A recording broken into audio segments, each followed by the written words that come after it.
The twin suns burned weakly over the market of Carten, where cries of the hungry echoed louder than trade calls. Dust hung in the air like smoke, and every breath tasted like iron and despair.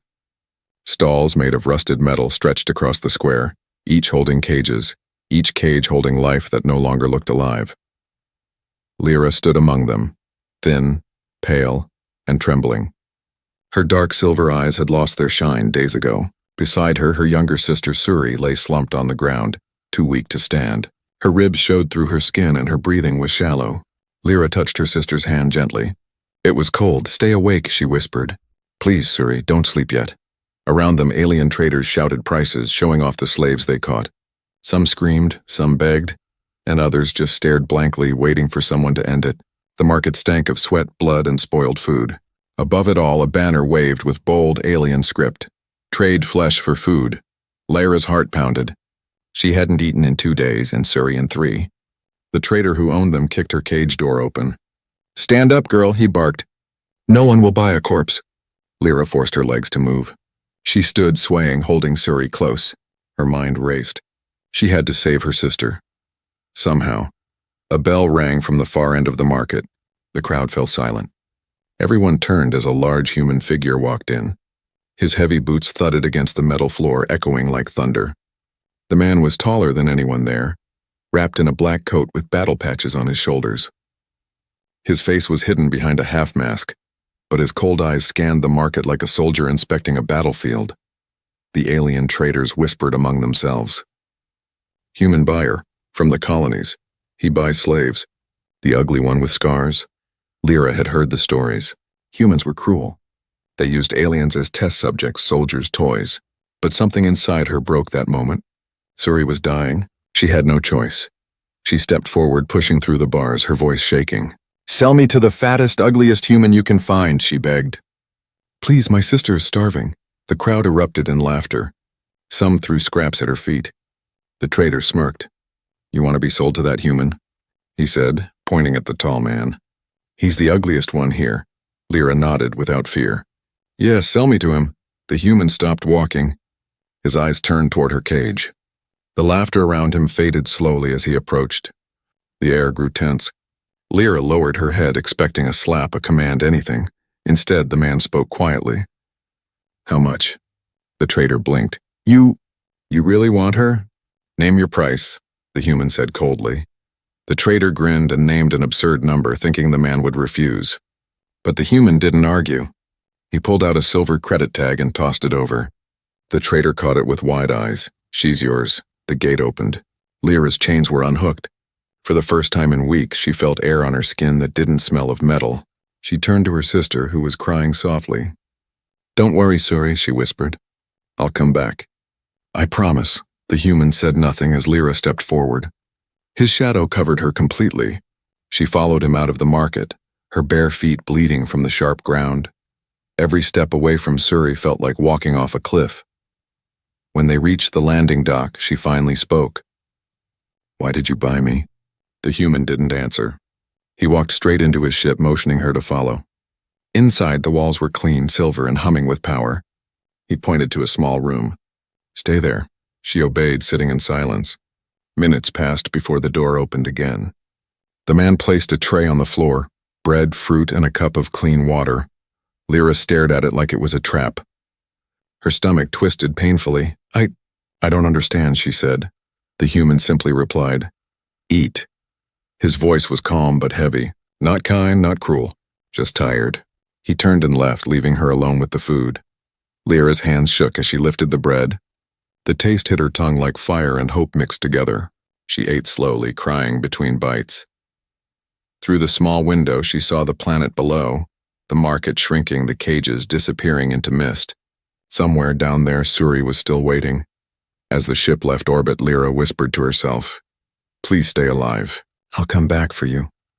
She didn't know who the human was or why he had bought her without a word, but she could feel something different about him. He wasn't like the others. There was a silence in his eyes that didn't feel like cruelty. It felt like grief. Still, fear and hope battled inside her. She had sold herself into the unknown. She didn't know if she'd live another day, or if this strange human would keep his quiet kindness or reveal the same darkness the others had. But one thing was certain, Her story wasn't ending in that cage. It had just begun. The ship moved through silent space, its engines humming softly like a heartbeat. Lira sat in the corner of the small metal room, her eyes fixed on the door. She still couldn't believe she had been bought by a human. Every story she had heard said they were monsters who treated alien slaves worse than animals. Yet this one had not hit her, not shouted, not even chained her. He just told her to eat and left. Hours passed. She waited, thinking maybe he would return to take her somewhere dark. But the door opened again quietly. The human stepped inside, carrying a folded blanket and a small light tablet. He placed both on the floor near her. "You can sleep here," he said. Lira stared at him. "Why are you being kind to me?" He didn't answer. His face stayed unreadable behind the half mask. He only said, "You need rest. You were half dead in that cage." He turned to leave. Lyra's voice broke through the silence. "What about my sister? You saw her. She's dying." The man stopped for a second but didn't turn around. "Eat, sleep," he said, then walked out. When he left, she wrapped herself in the blanket and cried silently. The ship felt too big, too quiet. She thought of Suri's pale face and promised herself again she would find a way to save her. The next morning, Lira woke to a strange sound. The door slid open again. The human stood there, but this time he wasn't alone. A small mechanical drone floated beside him, blinking softly. He handed it a small metal box. "Deliver this to Car 10 Market. Mark coordinates 9 Delta, he ordered. The drone beeped and flew off. Lyra's eyes widened. 9 Delta was the exact cage section where Suri had been. Her heart raced. "What was that?" she asked. The man looked at her calmly. "Just food supplies. For my sister?" He didn't reply, but she saw something in his eyes. A quiet truth he didn't want to admit. Lira took a deep breath. "You're not like the others, are you?" He looked away. "Don't make guesses about people you don't know. What's your name?" she asked softly. "Rylan," he said after a pause. "Commander Rylan." She repeated it quietly to herself. The name sounded strong but lonely. As the ship moved through the stars, Rylan began running checks on his screens. He typed codes faster than her eyes could follow. Lira stepped closer, curiosity stronger than fear now. "Are you taking me somewhere?" Rylan nodded. "To a medical station first. You need treatment." "You've got internal injuries," she frowned. "Why would you care?" "Because I bought you," he said simply. His words stung, but his tone was strange. Not proud, not cruel. Just distant. Hours later, the ship landed on a quiet moon base. The air inside the hangar smelled clean, filled with light. Lira followed him down the ramp, her bare feet stepping on smooth floors. A medical drone scanned her and beeped in confusion. "She's severely malnourished," the drone reported. "Her life expectancy is limited." "Do what you can," Rylan said. Lira was led into a small room where healing rays glowed warm against her skin. She felt her strength return little by little. When she looked out the window, she saw Rylan talking to other humans in the distance. He wasn't laughing or boasting like the cruel ones she had seen before. He spoke quietly, gave them orders, and dismissed them quickly. That night, when he brought her food again, she asked, "Why do you hide your face?" He hesitated. "You don't need to see it. Because you think I'll be afraid?" He didn't answer. Instead, he placed a datapad on the table. It showed a list of slave routes, coded signals, and encrypted supply drops. Lyra's eyes widened. "These weren't records of trade, they were rescue routes. You're helping aliens escape?" she whispered. Rylan's expression stayed cold. "You don't need to know that, but she already did." The man she thought was her buyer was something else entirely. He had bought her not to own her, but to save her. As he walked away again, she whispered to herself, "Maybe monsters can be kind too." That night, while the stars drifted outside the window, Lira made a silent promise.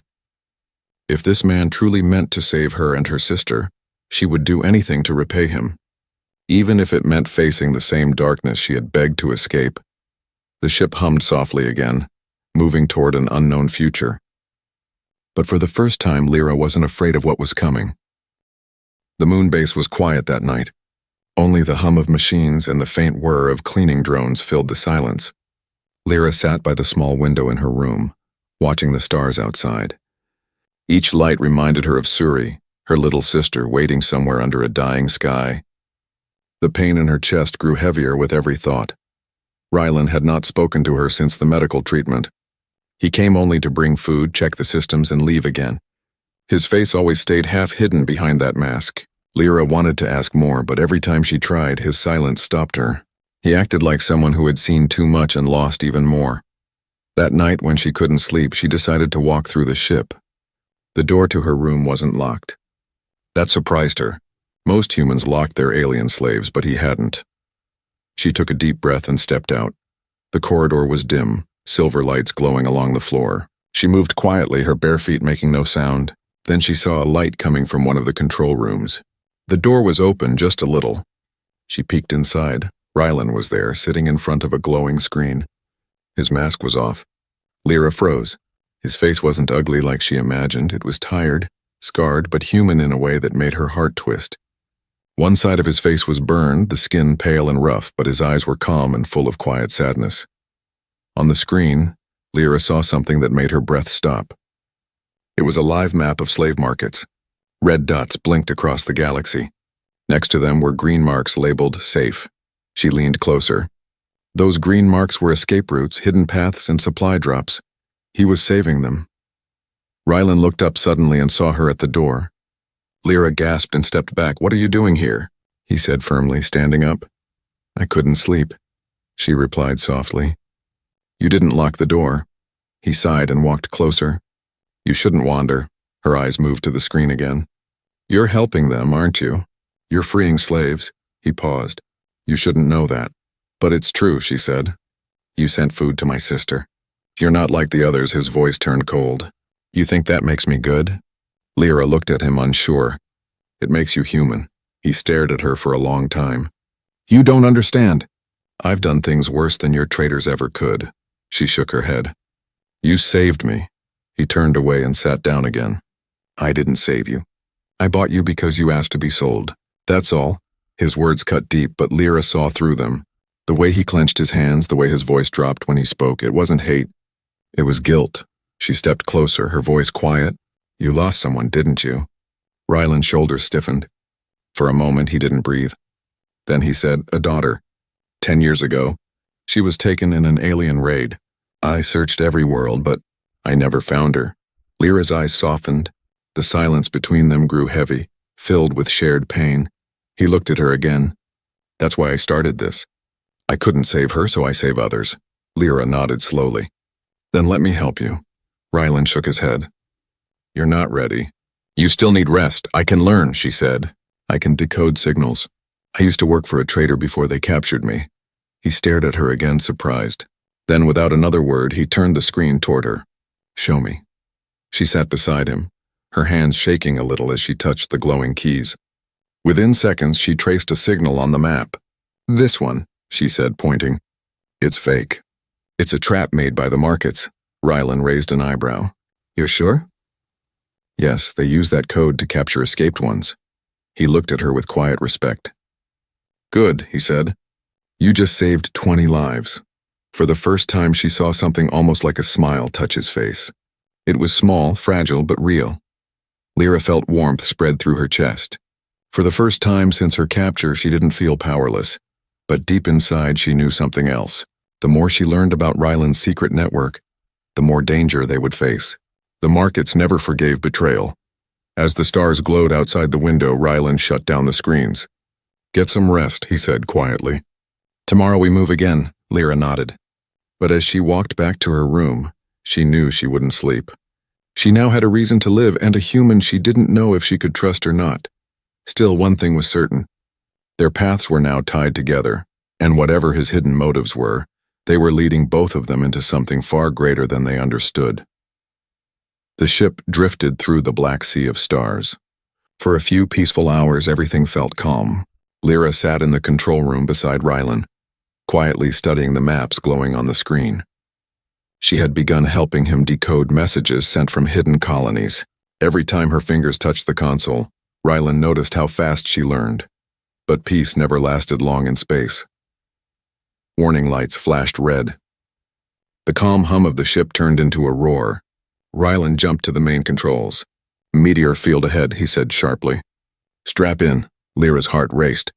Outside, bright stones streaked through the void like fire. The ship shook violently. Alarm screamed. Metal groaned. Lira held onto the chair. "Can I help?" she shouted. Rylan nodded. "Power the shields." Button 4, blue panel. She ran to the side console. Sparks burst overhead, lighting her face. Her hands shook, but she pressed the button. The ship's energy shield flickered to life, glowing faintly around the hull. A meteor struck the side. The deck tilted. Lira fell, but Rylan caught her, pulling her back to her feet. His arm shielded her as another impact rocked the ship. "We're losing thrusters," he said. "Manual override." He pulled open a side hatch and disappeared into the engine corridor. Smoke filled the air. Lira followed despite his warning. "Stay back," he ordered. "You can't fix this alone," she said. Rylan tried to repair a melted cable. Fire sparked near his hands. Lira grabbed a metal rod and used it to shift the broken wire into place. Energy surged again. The light steadied. For a moment, silence returned until a heavy beam snapped from above. Rylan pushed her out of the way, taking the hit himself. He crashed to the floor, blood running down his arm. Lira screamed his name. She knelt beside him, trying to stop the bleeding. "You saved me," she said. His voice was faint. "It's not the first time I've done that." "What do you mean? Check the logs," he whispered, then passed out. Lyra's heart pounded. She dragged him back to the med bay, her small frame shaking with effort. Medical drones rushed in, treating his wounds. Once he was stable, she went back to the control room and opened the data logs he mentioned. What she saw changed everything. Video files, messages, reports of missions where Rylan had saved alien captives. Not just her, but hundreds. He had freed them under a secret network called the Haven Project. Hidden among the files was one labeled with her name. Lira pressed play. The screen showed Rylan standing before a hologram of the Car-10 market. "Target subject Lira," he said in the recording. Her sister Suri still captive. Food drop scheduled. Retrieval pending. Tears filled her eyes. He had known about her before the day he bought her. He hadn't chosen her by chance. He had come for her on purpose. The truth hit her hard. He wasn't just a buyer. He was a rescuer disguised as one. When Rylan finally woke hours later, she was sitting by his bed. "You knew me," she said softly. "Before the market." He turned his head slowly. "I tracked your signal for weeks. You were on my rescue list. Why didn't you tell me?" "Because you wouldn't have trusted me," he replied. "No one ever does." Lira looked down. "I thought you were like the others." He smiled weakly. "That's what they all think." She leaned forward. "You sent food to Suri. Is she alive?" Rylan nodded. "Yes, my drone found her. But the market sold her again, this time to a mining colony." Her heart dropped. "We have to get her back." Rylan sat up, pain flashing in his eyes. "We will, but it won't be easy. Those colonies are protected by warlords." "I don't care," Lira said. "She's my sister. You saved me. Now I'll help save her." Rylan looked at her, seeing the fire in her eyes, the same fire his daughter once had. He nodded slowly. "Then we do it together," he said. Outside, the stars drifted past quietly again. The storm had ended, but inside the ship something new had begun. A promise that would lead them both into danger, and perhaps redemption. Days passed as the ship glided through space. Lira spent every moment studying the maps of the mining colonies while Rylan recovered from his wounds.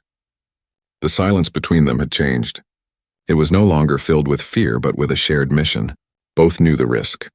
The mines were ruled by warlords, guarded by soldiers who treated alien slaves like tools. But neither cared. One was a man who had lost too much. The other was a sister who refused to lose again.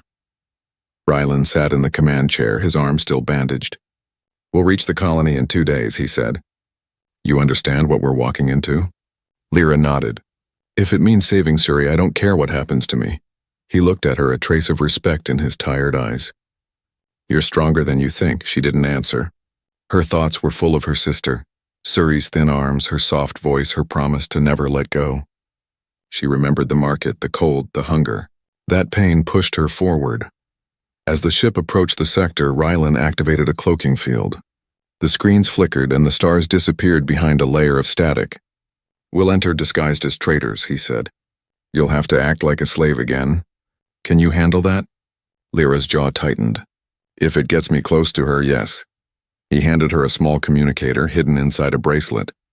"When you find her, press the button. I'll come for both of you." The plan sounded simple, but both new plans rarely survived the first move.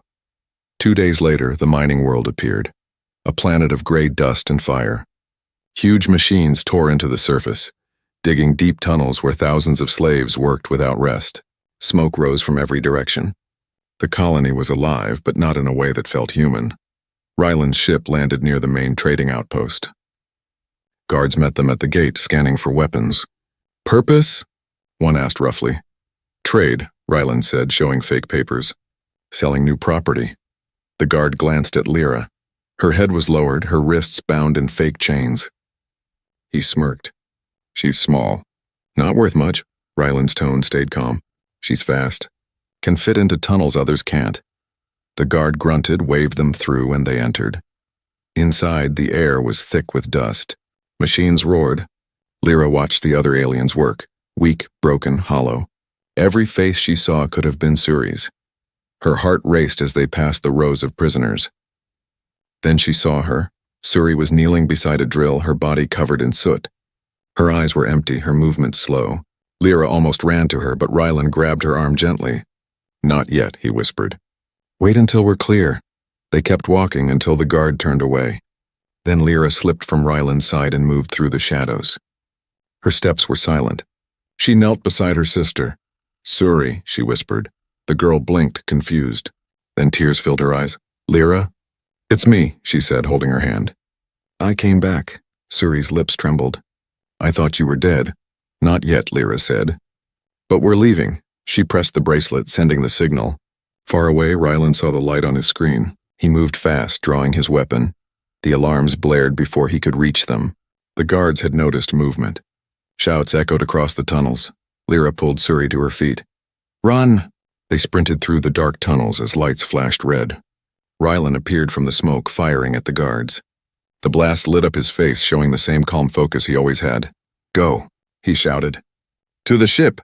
They ran together, the ground shaking under their feet. Drones chased them, firing beams of energy. One blast hit the wall beside Lira, throwing her off balance, but Ryland caught her arm and pulled her forward. When they finally reached the exit, the ship's ramp opened. Ryland pushed them inside and turned back to fire one last shot. The door closed just as a beam grazed his shoulder. The ship lifted off, rising through smoke and fire. Lira held her sister close, crying silently. Ryland sat in the pilot seat, breathing heavily, his arm bleeding again. They had made it out alive, but barely. As the stars reappeared outside, Lira looked at her sister's face. "You're safe now," she whispered. Suri smiled weakly. "You came for me." "I promised," Lira said. Behind them, Ryland's voice broke the silence. "You both did well," he said. "But this isn't over. The warlords won't forget this." Lira turned to him. "Then we'll fight them together." He nodded slowly. For the first time, there was no distance between them, no walls, no fear. Just 3 lives tied by fate and fire heading into the unknown. The stars blurred as Ryland's ship entered hyperjump. The hum of the engines filled the silence. Lira sat near her sister, holding her hand. Suri slept peacefully for the first time in months, her chest rising and falling like quiet waves. For a moment, Lira almost forgot the danger outside, but Ryland didn't. He sat in the pilot seat staring at the navigation screen with hard eyes. "They'll come for us," he said. "No one escapes from a warlord's mine and lives freely after." Lira looked at him. "Then we run until they can't follow." Ryland shook his head. "Running isn't enough. They'll hunt others too, the slaves who still wait for rescue." She knew what he meant. Saving Suri wasn't the end. It was only the beginning. When Suri woke, her voice was weak but steady. "You came for me," she said to her sister. Lira smiled. "We both did." She looked at Ryland. "He risked everything." Suri studied him with curious eyes. "Humans aren't supposed to care about us." Ryland didn't respond. He just kept adjusting the controls. Lira noticed the way he avoided looking at them, as if kindness embarrassed him. After a few hours, they reached the dark side of a moon, one of Ryland's secret hideouts.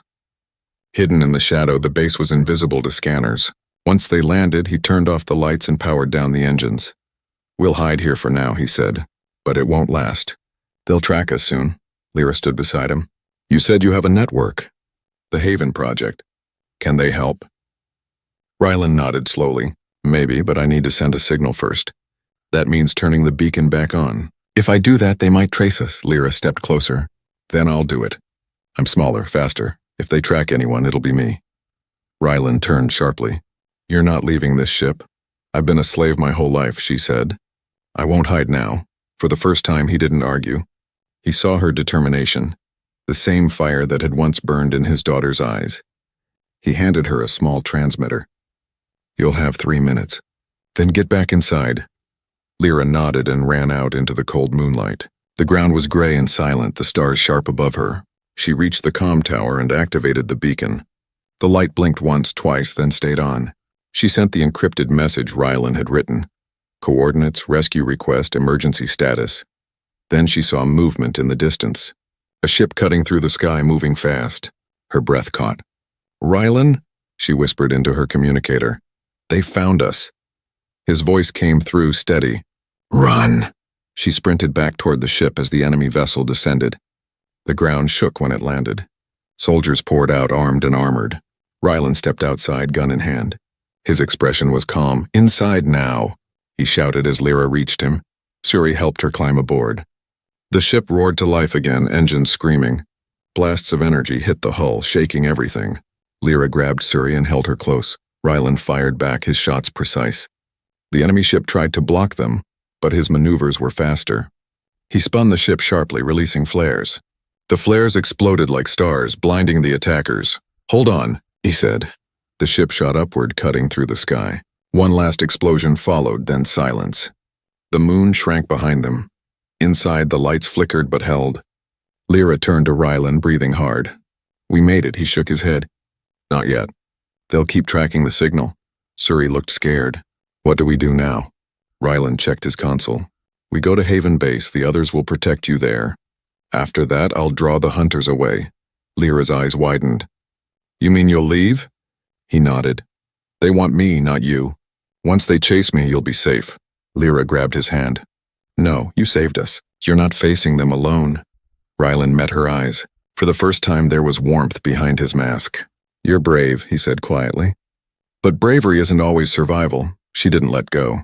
Then we face it together. He hesitated, then finally smiled. Together, then. The stars ahead grew brighter, endless and open. Behind them, a fleet began to gather. But on that small ship, 3 lives, 1 human and 2 alien sisters, refused to bow. The warlords had power. The traitors had greed. But they had something stronger. Hope. And in the cold dark of space, hope burned brighter than any star. The ship drifted through deep space, silent except for the hum of its tired engines. Lira sat by the window, watching distant stars fade into streaks of light. Suri slept nearby, her breathing calm now, her face no longer pale. For the first time in years, she looked safe. Lira smiled faintly. She had kept her promise. Her sister was free. Rylan stood at the control panel, eyes fixed on the scanner. His arm was still wrapped in bandages, his movements slower but steady. He had been awake for 2 days straight, watching for any sign of pursuit. The warlords were still out there searching for them, but he hadn't said a word about it. His silence was heavy, like someone preparing for goodbye. Lira walked up behind him. You haven't rested, she said softly. He didn't turn. Not yet. We're close to Haven Base. Once we reach it, you and your sister will be safe. And you? She asked. I'll leave, he said simply. They'll keep coming until they find me. If I stay, they'll find you too. Lira stared at him, her chest tightening. You think leaving will stop them? It will give you time, he said. Time to live. She wanted to argue, but his tone was final. The kind of tone a man uses when he's already decided his fate. She looked at his scarred face, at the calm eyes that hid too much pain. You've saved so many, she whispered. Who saves you? He smiled faintly, not answering. The ship beeped. Haven Base was near.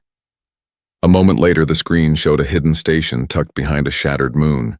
It was small but strong, surrounded by debris fields that hid it from scanners. Rylan guided the ship through the wreckage carefully, his hand steady even with the pain in his arm. When they landed, Lira helped Suri step outside. The air inside the base was cool and clean, filled with the soft hum of generators. Dozens of rescued aliens walked through the halls. Different races, different colors, all free because of one man's silent war. A tall alien woman approached them. Commander Rylan, she said warmly. You made it back. Barely, he replied. We need medical help for the girl. The woman nodded and led Suri away. Lira stayed beside Rylan. The way others looked at him told her everything. They respected him, but they also feared for him. He was a man who never stopped fighting, even when the battle broke him. After Suri was safe, Rylan went to the main hangar. His personal fighter ship waited there, small and built for speed. Lira followed him silently. You're leaving, she said. He nodded. I have to lead them away. Once they follow me, Haven will be safe. Lira stepped closer. You always carry the danger alone. Why? Because it's what I'm good at, he said. Losing people taught me that. She looked up at him, her voice low. You lost your daughter. I lost my family too. Maybe it's time to stop running from what hurts. Rylan turned to face her fully. The hard soldier in him faded for a moment, replaced by something gentler. You're different from the others I've saved, he said. You never stopped fighting. Because you didn't either, she replied. The silence between them said more than words. She saw the tiredness in his eyes, the quiet loneliness that no victory had healed. Suddenly, alarms sounded through the base. One of the guards shouted from the upper deck. Enemy fleet incoming! They found us! Rylan's face hardened again. They followed our trail. He ran to the command deck. Lira followed. The screen showed several warlord ships closing fast. The base defenses powered up, but they were outnumbered. Rylan looked at her. Get Suri to safety. No, she said firmly. We fight together. He wanted to protest, but saw the same fearless fire in her eyes that he once saw in his daughter's.